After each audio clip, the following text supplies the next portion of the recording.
Hey everybody, it's Sean Halley here from Line 6. I'm at GearFest at Sweetwater, and I wanted to take you through our L3t portable loudspeaker. So it's a 1400 watt three-way tri-amplified speaker that is network aware, but it's also smart enough to be a standalone PA in one box because it has a whole bunch of extra features you do not expect to see in a speaker like this. So what we're going to do is we're going to turn around to the side so we can give you a chance to look at the side panel. So the speaker has a full-featured 2-channel digital mixing console right in the side of the enclosure. So from the bottom you have the line inputs in the pad, you have a mic pre, you have 3-band EQ for each channel with sweepable mid. And you actually have digital effects built right into the speaker. So you have a modulation effect, which is much like a vocal doubler, and also a digital reverb. So this also has a built-in feedback suppression circuit, which is really neat for a speaker like this.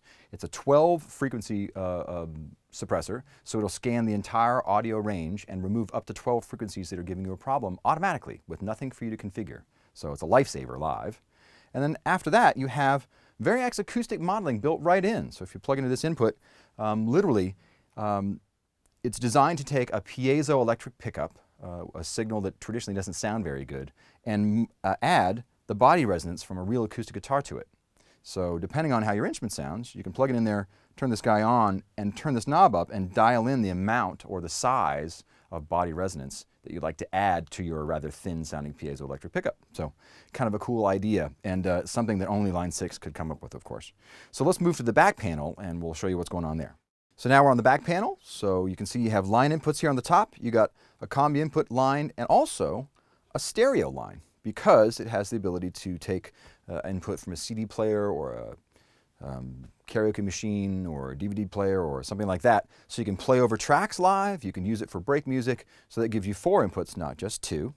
You have the line outputs and mix outputs there, master knob, and here is a very important part of the speaker design because the speaker has the ability to retune itself depending on what you need it to do at the time.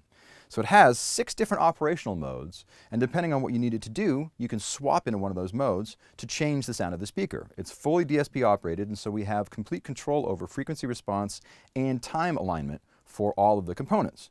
So reference PA is the default. It's a flat sounding, very punchy sounding mode with a crossover point about 2.2K, I think.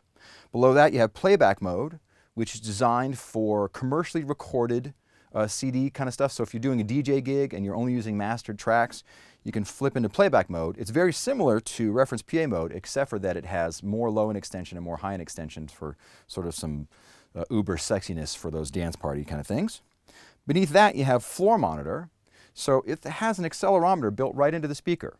So at power up, if it's lying on its side, the speaker will automatically turn itself into a floor monitor, which means that it'll sort of shape the low end to make sure that it doesn't couple with the stage and create a bunch of bass low end stuff running across stage as a floor wedge. So it'll automatically do that. You can always flip through this and change that mode if you don't like that automatic behavior. Beneath that you have keyboard mode where it raises the crossover frequency to like 3.5K and runs it kind of flat. It's designed to sort of sound really nice for instruments, that kind of stuff. Beneath that you have acoustic guitar mode, which does very similar things to keyboard mode, so the crossover point stays the same, except for that acoustic guitar basically shapes some of that low end out again to make sure that the acoustic guitar doesn't get boomy. And for you pod owners, there's an electric guitar mode, which is kind of neat. It actually impersonates a power amplifier and a 212 speaker cab for you guitar people. So if you want to plug your Pod HD 500 or something right in here, this can act as your power amp and speaker cabinet, rolling off frequencies the right way so that it still sounds like a guitar amp and not like a hi-fi stereo system with a tweeter, which is nice. And beneath that you have the jacks for Line 6 link. So L6 link is our proprietary networking protocol that passes both audio and controller data across one cable. So you can literally network up to a 10,000 watt PA using one L6 link bus. So when these guys are connected together over the L6 link, they change their behavior to better suit what they've just been connected to. So if you plug in 2 L3Ts next to each other, they will automatically split and become stereo, left and right.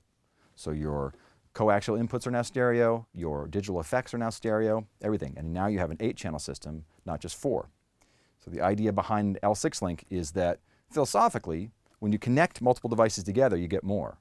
You don't have to know exactly what's going on, it just does it for you. So it's kind of a neat situation to have. Now, you have kickstands built in, so when you're running as a floor wedge, you have 3 different angles you can run, 30, 60, and 90 degree, because the handle also acts as a kickstand as well. So you have a subwoofer in the family as well, an L3S, which has the same speaker mode sort of capability. So when you connect these guys together over L6 link, it automatically sets the crossover points to make sure that they're running the most efficiently they can. And we also have another model we just shipped called the L3M, which is this exact same speaker without the mixer. So if you don't need the mixer and you're only going to be using this with a console like ours or someone else's, and you don't need that mixer panel, you can save yourself a couple bucks and just get all of the goodness from this panel and back. So hopefully that gives you an idea about the L3t. It's been well received and it sounds really quite amazing, and I hope you guys will check it out. If you have any more questions, make sure you hit up your Sweetwater sales engineer. Sean Halley saying goodbye. Thanks.